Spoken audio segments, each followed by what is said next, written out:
Hey, everybody, this is Sean Russell. We are here right now, the Vegans Explore podcast, and today we have a special guest.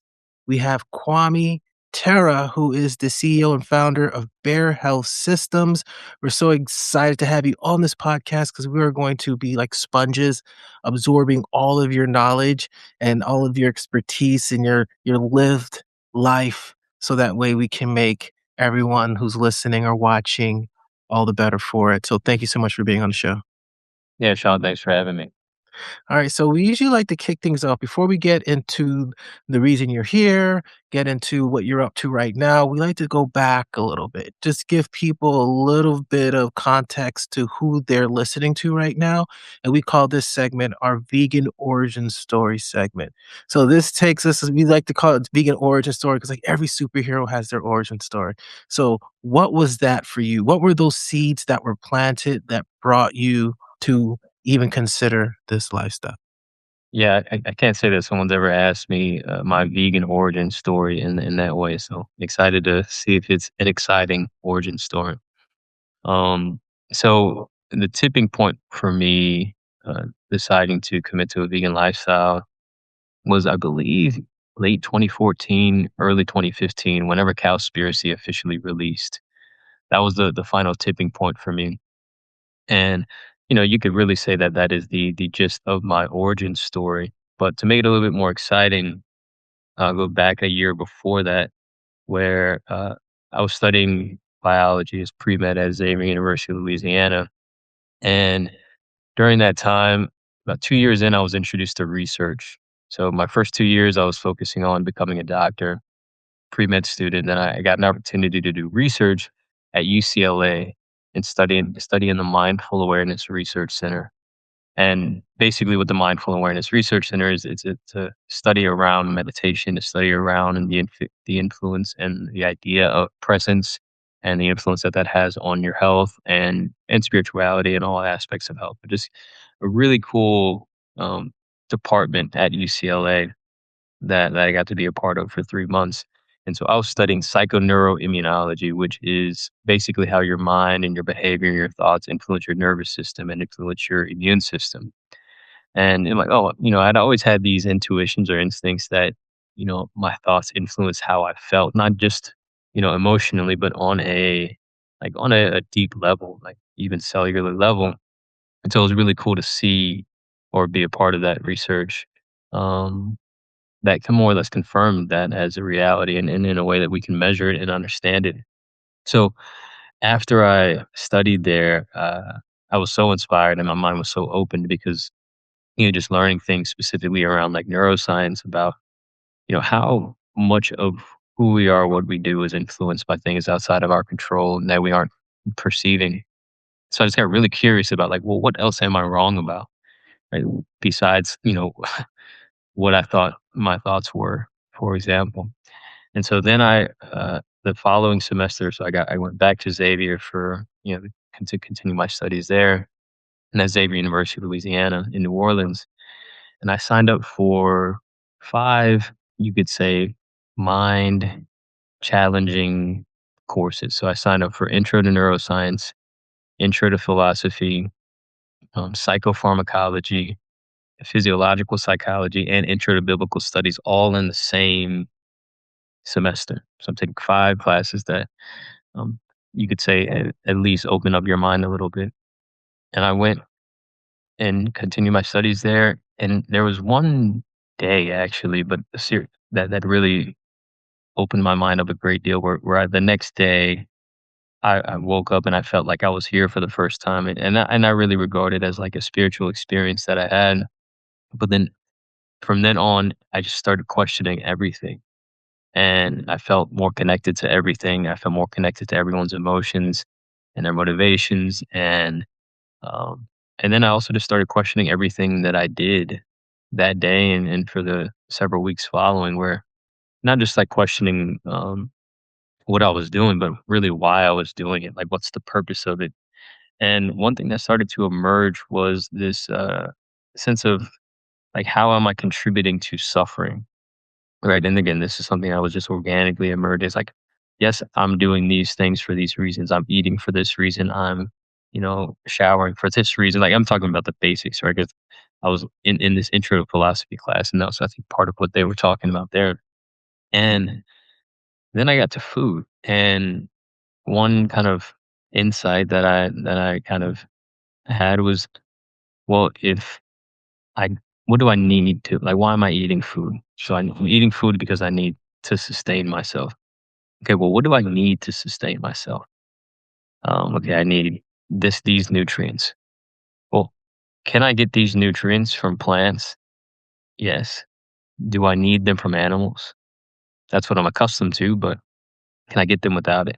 And then again, that's where the suffering component came in. Well, it's like, okay, I think the animals would prefer that I didn't kill them, just based on my own, perception of myself as a living being. Like I think they would probably prefer it. And since I don't need it, why do I eat it? Now that was, I think, the original seed of my vegan journey, and that was fall of 2013. But it wasn't until I watched Cowspiracy in I think January of 2015 that I made the commitment to the journey, and that was 11 years ago.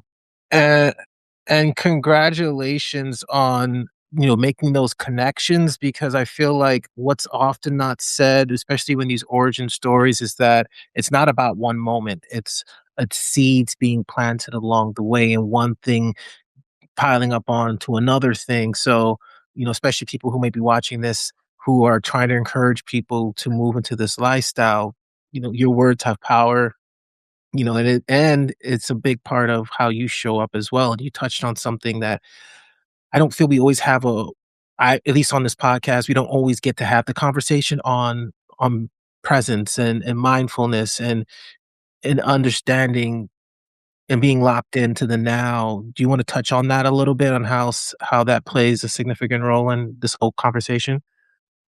Yeah, I mean, it plays a significant role in my life now. That experience and those reflections from then on have really shaped who I am today. I would say I was changed by that experience at UCLA, and again, just being able to put words to what I would experience on my own. I used to meditate and visualize before baseball games in high school. I would like go sit on the foul line and just visualize myself making diving catches or hitting the ball into the outfield. And um, I didn't really know what I was doing or what I was where that was coming from, and I was the only person doing it like on my team. But in speaking of the power of now, when I was a junior in high school, I read The Power of Now. Yeah. Interesting, I wasn't as moved by that as I was by A New Earth by Eckhart Tolle. That, in some sense can be regarded as a Bible for mindfulness, for presence, for the now. I would even say even more so than The Power of Now. I feel like The Power of Now was a little bit more commercially, you know, uh, commercially viable, but A New Earth really put perspective around our relationship to one another. And what mindfulness does is it reveals, to me, it reveals what our relationship to one another is. And what's explained in the book is that we are all, on some level, part of a whole. Or most of us perceive ourselves as something separate from everything around us. And on a perceptual level, that's true. However, on a real level, it's not necessarily true. So again, so that was junior year of high school that I read Mm, that book, junior senior year of high school, and that really resonated with me. But I didn't really have much of a framework around belief because I grew up Muslim in a very Christian environment in Houston, Texas, and then my dad became atheist when I was huh, 16. And I actually didn't know that you could choose your religion or belief at the time. I'm still new to this. And so I tabled it for a second because, that just sounded a bit confusing. mhm, And then so I revisited or was reintroduced to it when I got this opportunity to study at UCLA. And everything that I guess had been in my mind, in my heart, in my spirit, where that all of these things that I had been wrestling with were put into words and put into perspective again through that experience. Um, and yeah, my biggest takeaway is that again, we are all part of a whole. Not only are we not separate from what everything around us, we're not separate from what we are. There's this kind of the conversation or discussion or common theme around like there is something like you are something separate from what you are, like in your physical body. Mhm. And and again, I don't know the absolute truth here, but this is my current interpretation. That is that we aren't anything separate from what we are. Because one of the most powerful things that I learned about when I was at UCLA was the fact that if you just push on one part of the brain, you can change a person. For example, the shooter at UT who was a normal person, and then all of a sudden he's extremely violent and he's shooting people from a tower at the university. Turned out he had a tumor pushing up against his amygdala. Mhm. So is he a bad person? Does he now have a bad soul? Right? Or or did something just significantly change and materially change in his brain that led to different patterns of thinking, different actions? And I think when I share that idea or that concept with people, people are a bit offended because we identify with ourselves. That's the ego that that Eckhart Tolle is always talking about that was shattered in his experience. And I think that's more or less what happened to me when I learned all of or took all of those classes. I was learning way too many things at one period of time that were challenging or poking holes in my current framework, conscious or subconscious framework. And then once that happened enough, then I was able to be open to a new experience, really become a new person. And so, yeah, I think that mindfulness and presence and now is the path to the truth, um, and peace. And peace not only in the sense of like being relaxed, but in the sense of again recognizing that you're part of a whole and talking to you is just like talking to another part of if you're talking to someone else is like talking to another part of yourself. And yeah, you start to regard people in a different way. And you also like lose the capacity to judge Mm. because your default is understanding, right? And you when you understand, you then accept, and it's not I accept and I think this is something that should exist necessarily. It's just I'm no longer resistant to it. I understand it and I know how to move through it. And so, um, yeah, it's literally why if my company didn't succeed, um, I would wake up tomorrow and go on a run and say hi to my friend. And because it's not like um, what am I trying to say? I'm just at peace with my existence, and that is one thought away. Once you understand what you are and how you relate or connect to everything that is. I mean, I could this is, like, my favorite topic to talk about. So we're gonna end on this. We may bring it up later in the conversation because I do wanna get into that next chapter of your life, bringing us to Mm, Bear Health Systems and bringing us to the Bearathon. So we're gonna talk about that, but I wanna say this conversation I feel needs to be had a lot more in this space because I feel like whenever someone asks me why am I vegan, I say I'm vegan for compassion because and that for me it feels like an umbrella for everything. And then I'm being compassionate. I'm not acting in as a compassionate person. And I do that personally for a number of reasons because I know who I can be when I'm not grounded, when I'm not, I could easily slip into that. So this daily practice of the food that I put in my mouth, of how I treat other people, how I communicate the message, how I deal with the resistance that comes with me, I feel a big part of my training and the support I received was outside of the vegan space, was in that world. The Eckhart Tolle, there's some names I can't say anymore because of the e-files, but, the people that are out there right now that have talked about this message for the longest. So, I'm glad that you shared that with the audience because I feel like it needs to be said from a lot of different voices because you could be for the animals, you could be a hardcore animal rights activist, but I feel like there's this a level of self-awareness that gets to be had in terms of seeing how you're showing up, where that's coming from, and not to say that those feelings are bad and wrong, but just to know because on the other side of it is the marketing and communication aspect, which is where we are firmly rooted. There's a way to communicate to attract instead of repel. And sometimes that's necessary in certain instances. But when do you pick and choose those instances? So, thank you for sharing that. I really appreciate that. Yeah. Oh, Yeah, and just a quick note on the hardcore animal rights activists. I'm not of the mind that, like, oh, we shouldn't be doing things in such an antagonizing way, because the reality is it's evil, right? It doesn't land as evil in most people's minds, like what we're doing with animal agriculture, but it is. And so I think most humans' natural response to things that they perceive as evil is outrage, and it should be. Strategically, though, obviously, it's not always the mhm. most effective, and it's an easy out for a lot of people who don't actually want to create change at all. Um, but yeah, I say keep standing in front of LVMH or whatever. I don't know if they're not vegan or not, but these designers and stuff like that. And yeah, keep doing it. I don't think there's anything wrong with that. And I think you nailed it. It's strategic.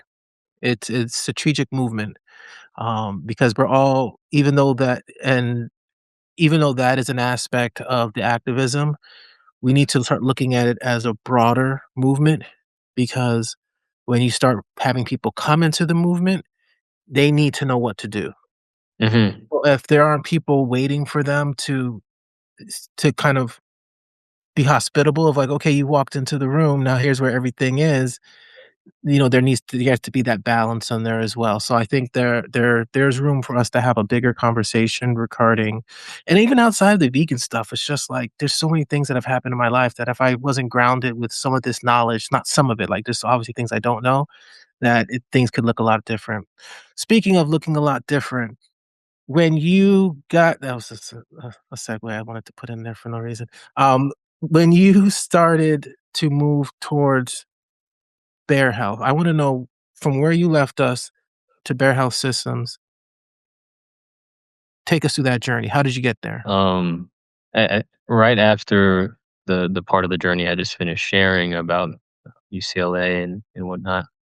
So I pivoted from wanting to go to medical school to wanting to go to graduate school and study neuroscience. I applied to about 4 or 5 programs. I didn't get into any of them. I did get an interview at Vanderbilt. But being in at that interview really put things into perspective for me, of how challenging it really is to be in some of these environments. Obviously people from around the world are applying for this PhD program, whether they're straight out of undergrad or they've been in the work place for a while. And I was one of 22 students selected for the interview.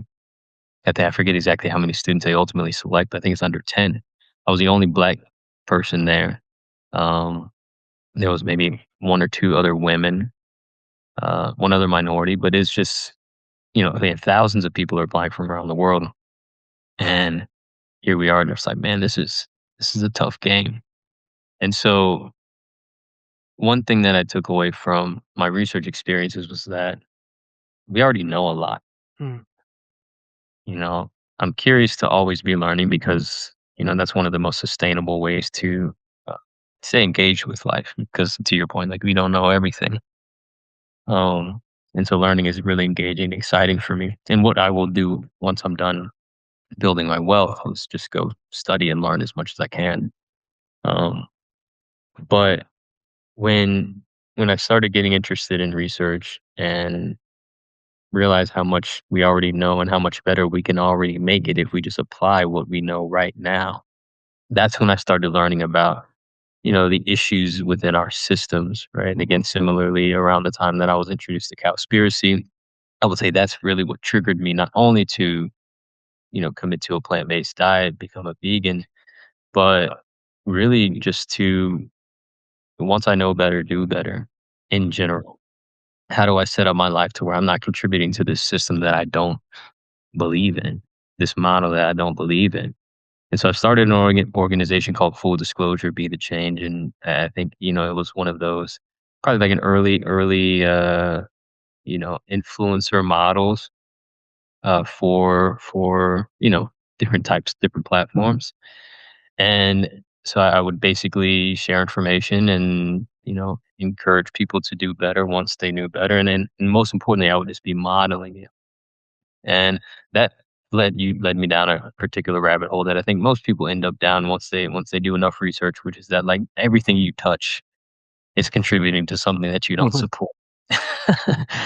And the natural, landing point of that journey is nihilism and cynicism and anger and frustration.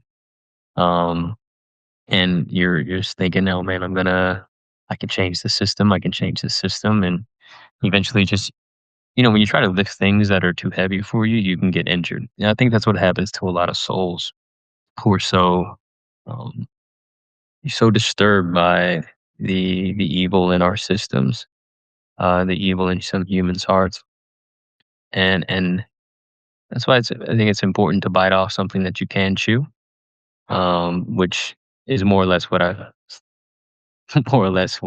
gotten to now, where uh, you know we're not entitled to anything in life. We're not entitled to humans being good.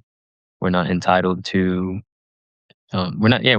There's nothing we're really entitled to, like on a metaphysical level, like in reality. There are these ideals that we're entitled to, human rights and things like this, and I subscribe to these. I support these. I want these to be the mainstream, and I want everybody to support these things. We assume that a lot of these things will just be granted to us because you know other people are good. It's not necessarily the case, obviously. And a lot of the ideas that I'm sharing right now are really what flipped me to being an informed optimist, Mm, getting strategic. When once I realized that I couldn't really participate in the system without contributing to something that I didn't support, I then Googled how to live with no money, mm, and I came across an organization on a forum called Willing Workers on Organic Farms. Acronym's called WOOF. I'm sure some lots of people in the audience have heard about this.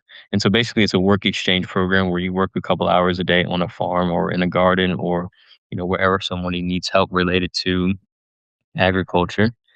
And in exchange you get room and board for however long you plan to stay. And so I did a couple experiences. I did one in Houston where I grew up. I did one in Nashville for several months. I did one in Berkeley area, or two actually in the Berkeley area. And I really, really enjoyed those experiences. But one cool thing about it is that the majority of the farmers that I stayed with were like 80-year-old civil rights activists, like white civil rights activists. mm, Like, both of them were just telling me stories about their experience, like marching with MLK and participating in the march to Moscow. This guy's name's Carl. He lives in Nashville. He's probably still around. He's probably 88 or 89 now. He's a vegetarian himself. And he really does it to educate people. He doesn't necessarily need help tending to his garden. He has an urban farm where he grows all of his food. And anyway, he shared some perspective with me, let's say, where it really helped me move from, again, informed cynic and nihilist to, um, we're just not entitled to something. So anything. So he told me a story about how, that he had this one plant growing in his garden, and then he had this poisonous vine also growing. mm, And he said, well, as the poisonous vine started to grow, it started interfering with the other plant's ability to grow. He said the plant can't just go to the plant god and say, "Hey, stop this," mm, right? And then maybe they stop, or maybe but all that the plant can do is figure out how to thrive despite circumstances. And it was really in that moment that I think probably first and foremost understood our reality, our current society, in a way that I could accept it and move through it confidently, optimistically. And again, it's that same theme that I've been sharing, so that we're not entitled to anything except for the right to try and push for what we believe is best for us and the people we care about and the people around us. And so I regard any system or entity or person that um, does things that interfere with my ability to grow and thrive as a human being as that poisonous vine. Mm. They're not wrong. They have their agenda. They have their aim. They're entitled to that aim. Um, I have a different one, and in the end, the one that will sustain and prevail is the one that puts the most effort in and gathers the most people around it. Ultimately, the best idea and leads to the most, survival and thriving of people. So that's that is my worldview in a sense. It's like there are things that are moving this way and things that are moving this way. Um, Something is going to prevail, and I have nothing to lose in going after what I want. And then how did that bring you to starting Bear? Yeah, yeah. So that was 20. So 2016 to 2018. I was kind of, you could say, finding myself. I was reading a lot. I was doing these experiences on the farms, and then I moved back to New Orleans. So I had actually ended up moving to San Francisco for a year. I worked for United Airlines. I wanted to be able to fly for free, and Mhm. I had been flying for free my whole life because my dad used to work at United Airlines. But when you turn 26, they cut you off, and so I decided to get a job, and they were hiring in the Bay Area. I had already done some experiences there, had some friends there, so I was like, "Why not? I'll go live in San Francisco for a little bit." Um, After that, I moved back to New Orleans, and my plan was to similarly keep my content going. I had been going to different universities, different conferences related to science, health, and justice over that 3-year period too. I called myself the satellite student, and then I moved back to New Orleans, and my goal was to travel for 2 weeks, work for 2 weeks, travel for 2 weeks, work for 2 weeks. And then as soon as I got everything set up with that, 2 weeks later, COVID hit. Mm. And so it was so interesting. I'd actually basically signed up to rent a room in my friend's warehouse right next to the airport because my plan was, again, I'm just working while I'm in town and I'm gonna crash here and then I'm gonna travel. So I don't need to have like a complete space, here in the city. And then so I ended up spending the peak of the pandemic in a warehouse, Mm. a bedroom in a warehouse. Quite the experience, to say the least. But it was actually during that time that I came up with Bear Health because at the peak of the pandemic, obviously the virus is having the greatest effect on our community. And my aunt had texted me in about May of 2020 and said, "Hey nephew, I think this would be a great time to kick off your healthy eating initiative again."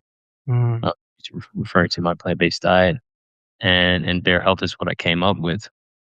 My first thought was like, we don't know how bad we're doing as it relates to our health in the Black community, and someone needs to communicate that clearly to us in a way that we can all understand, and in a way that as we change and live our lives, we're getting real time feedback on the impact. Because I think we all know that we're not doing our best, but I don't think we know how bad we're doing and how each thing that we do on a daily basis affects the trajectory of our health and our current health status.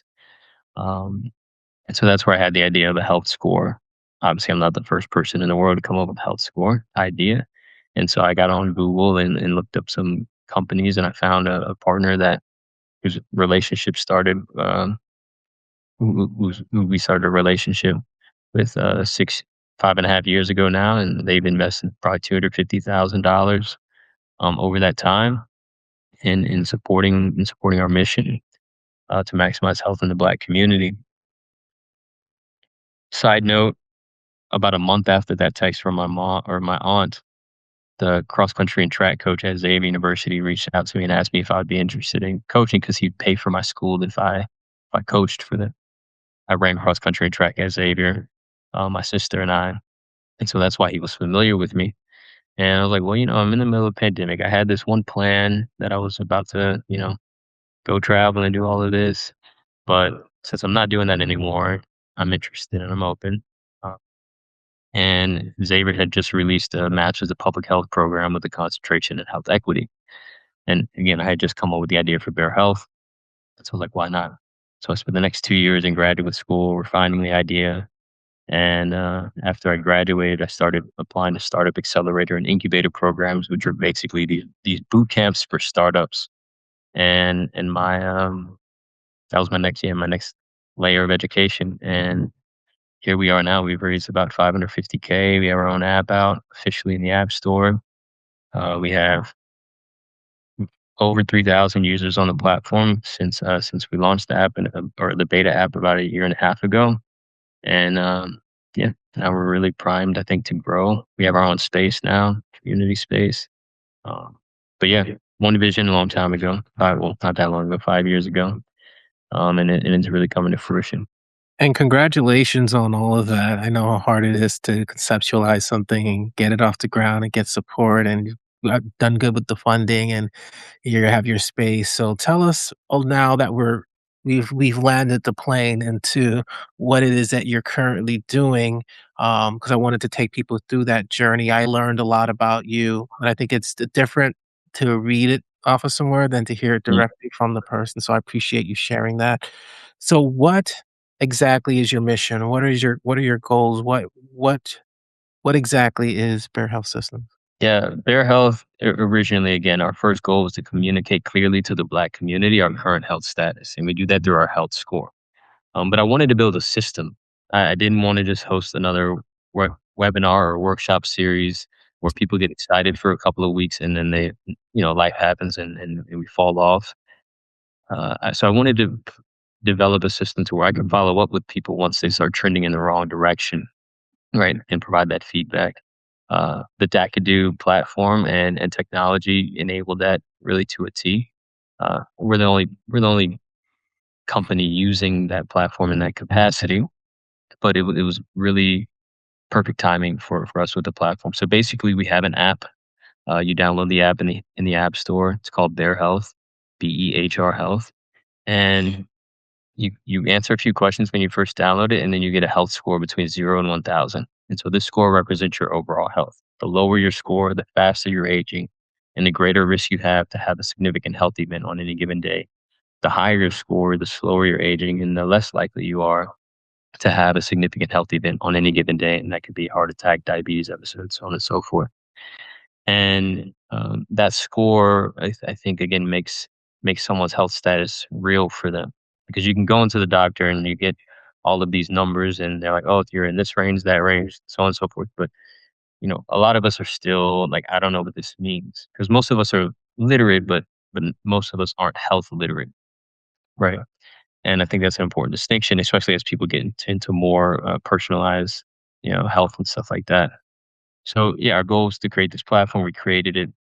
And then as I'm in the program, the Masters of Public Health program at Xavier, I'm learning about all of the impact that social determinants of health have on health outcomes, and how 60% of health outcomes are or health disparities are driven by social determinants of health. And for those who don't know, social determinants of health are access to education, access to economic opportunity, access to healthcare, availability of these things that make it easier to be healthy and achieve your health goals. Direct correlation between how much money someone makes and how long they live, how much education they have and how long they live. And once I understood these things, neighborhood safety, right, and how long someone lives. So once I started understanding these things, I understood that it was a lot more than just about lifestyle. And some of these in lifestyle behaviors or poor lifestyle behaviors are really downstream effects of these upstream infrastructure issues, right? Social determinants of health. And so that almost made me stop pursuing the build of their health. because I was like, well, I should just go into policy and get policies changed, and I'll have a significant impact. Would be the most efficient way to get change. But there's so many things that have to be in place for policies to work in favor of Black people, and honestly, we know that that really has not ever been done. And what I learned is that our current system is equipped to serve Black people. It just wasn't designed to, and so it's not. And it was one class that I took about bioinformatics and the importance of data for creating change, and that's ultimately what led me to continue building Bear after the first year in my program. And what we created now is what we call the Black Electronic Health Record. So we have two sides of what we do. We have a health app, a health and wellness platform that people can use to improve their personal health, track every aspect of their health from their mental well being, their nutrition, their mindfulness, their sleep, their medical health, their family medical history, so on and so forth. And then all of our user data goes into what we call the Black Electronic Health Record. That's actually what Bear Health stands for. And um, it's a combination of all of our user health insights. So not only do individual users have their health score, we have a community level health score. So there's the New Orleans, the average health score in New Orleans, the average health score in Atlanta, the average health score in LA. And we'll be able to see these trends, the health score trends in real time within each city, within each state, within each zip code or partnering organization that we work with, and we can use that aggregate data to inform and drive public health interventions, policies, and also, and more importantly, evaluate the impact of these things in relatively real time. Because usually, when you roll out a policy, roll out an intervention, it's years before you really can evaluate the data. Oftentimes, public health institutions will go into communities, they'll do a needs assessment, understand what the challenges are in that community, and then go take a couple of years to develop and deploy a program. Well, so much has already changed in that community since you did the needs assessment. We need to understand how things are affecting people in real time so that we can then pivot in real time. And that is the tool that we've created with Bear Health. So again, we're one part of health and wellness platform. Second, a data infrastructure, which ultimately will be owned by our community, so that when institutions and entities are interested in using our data for research purposes or you know any purpose that we agree with, we can then go to that community, go to that specific zip code, and say, hey, this institution or this city is interested in doing research on on this zip code. Are we interested in? Are we open to that? And how much are we charging? Because then now we can take some of that capital and improve the community in the way that we and the community know is best. So that's really what their health is. And I'm sure the vision will evolve more and more from here. Because moving away from it being focused primarily as a digital health platform and more of a passport to a healthy experience is really where we are now, and part of why we have this space here in New Orleans called Bear Connect, where the theme is find your community, build your community at Bear Connect. Community is what I regard right now as the solution to most of our problems. Um, and if people can find and build communities that are rooted in health, then health isn't this extra thing that people have to do. Um, thing that they have to add to their schedule. It's just a part of their life because they're the community that they're around. That's what they identify with, and just by being around them, you kind of have to start running more. You kind of have to start eating better. So it's not an extra thing and not an extra thought process. It's just part of your experience. And so Bear Health, in addition to being a digital health platform, we're building a health promoting ecosystem where just by having our app, you have access to everything that we promote, and all of what we promote will be health promoting. For example, you can get discounts at local juice shops and restaurants here in the city.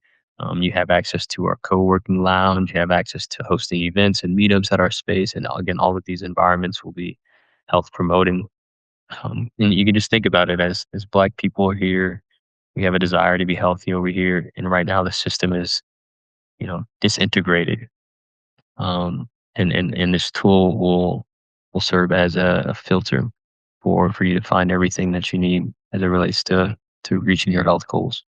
I think the I what you're doing is brilliant because, when you look at what's one of the most valuable things that we have, and that's data. Mhm, And you've been able to create a way to capture this data, but leverage it as a way to have people invest back into the communities. Like that part that you said about the community having a say in what happens with that data, I feel is what I was hoping to hear from you, because immediately my mind was going to, all right, you're getting this information and then but you lay out a great model for building community. And I think it's also helping with their health as well about mhm. on an individual level. So I feel like, you're doing a great job with what you're doing. And I want to say this as we start to wind down. Where can people get more information about what it is you're doing? I know we didn't even tap into if you wanna talk a little bit about the Bearathon, what Mhm. that is, where how can people get information about it? Yeah, I mean, you can find us online really across all platforms at Bear Health. Again, that's BEHR, Black Electronic Health Record Health. You can find me, same thing across all platforms at Kwame Terra, KWAMETERA. Um, yeah, and just download our app and be a part of what we're building, be a part of the Black Electronic Health Record. And again, our vision for this will evolve because as we expand beyond the United States, there were different problems. And really what Bear will ultimately be is a collective record of our health and progress as a people, and a platform where we can share resources and um, ultimately solve all of our problems ourselves. Because obviously the system is kind of dead set on making it harder for us. And again, remember that's okay. That is their prerogative. But we have a different vision for ourselves and for our lives. Uh, I did forget to frame up the problem a little bit, which is specifically here in the U.S. Uh, there's about a 6 to 7 year life expectancy gap between Black people and the rest of the population. Average life expectancy in the U.S. is about 78, now I think 79 years. Average life expectancy in the Black community is about 72, and I think it's getting lower. That's 6 7 year life expectancy gap. When you extrapolate that across the entire population, 50 billion people, we're on track to lose 268 million years of time as a people. That's just here in the US because we're just not living as long. So we don't have as much opportunity in addition to already not having as much opportunity. Um, and we have to get that time back because that time is more time with our wealth building. That's more time to connect with our families, pass down wisdom, so on and so forth. Time is our most valuable asset. And so we created Bear Health to recapture that time. First and foremost, by letting everybody know where we are, and then collectively creating visions for where we want to go and measuring it along the way. Right, this idea worked and it improved this community by this much. Let's do more of that. Right, let's pull our resources together and do more of that. Um, and then most importantly, we get to measure it and see that we did it. There's nothing quite like seeing that you're accomplishing what you envision. And I mean, that is the fuel of life, truly. So just letting you guys know, thank you so much for listening to the or watching the Vegans Explore podcast. We are a daily podcast, so we love telling stories of people who are doing powerful things within the community, but we also want to tell your stories. You may not be on the show for 30 minutes. You may just want to say things for a minute. If you go to vegansexplore.com/podcast, there is a way for you to tell your story, give a shout out, maybe talk about a restaurant, a business, a nonprofit that you want us to talk about a little bit more, and we may take some of those clips and put it on our episodes. So thank you so much for listening. Thank you, Kwame Terra, for being on the podcast. And as we always do, here is your moment from the heart with our guest, Kwame Terra. Yeah. I just wanted to share that when when we get into life, especially early on, we're excited by what the future might hold.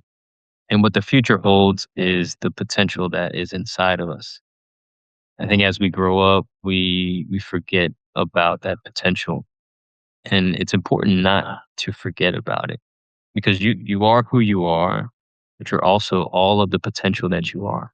And there's so much of you that has not been unlocked yet due to a lack of information. And I know that probably sounds a little simple, but what I mean by a lack of information is information in the form of experiences, information in the form of connections, information in the form of trying things that you've never done before. Because as you have these new experiences, new genes literally program and will turn on inside of you, and you become more than you're showing up today. We don't know the limits of that human potential. And my mission in life really is to help break down barriers, um, real or imagined, between people and their full potential. And so, yeah, reflect on that. Where are you? Are you one of those who have decided that this is more or less it, or that you know everything that you're going to know? Um, you're just like me and anybody else. Like there's so much more to us than we even know, and I think it's our job, our duty, moral obligation, actually, to become all that we can. Because if we're not all that we can be, we suffer more than we have to, and so do those around you. Um, so we have a challenge coming up. Speaking of becoming more than you thought you could be, last year I did 2 million steps in 30 days to break the world record for the most steps in 30 days. And at the end of that challenge, people kept asking me what was next. Well, this year in April, we're having our official launch of Bear Health with a challenge called the Bearathon. It'll be a month-long challenge where myself and the entire community will attempt to cover enough distance to reach the moon. The moon is about 239,000 miles away, and we need about 2,000 to 3,000 people on our platform, each doing about 7,000 steps a day over the course of a month to achieve that goal. I know we can do it, but we need everybody. I know that I cannot cover 239,000 miles individually in a month. So, if you want to be a part of that challenge, it's free to download the app for the first 30 days. Um, and yeah, hope to see you in there.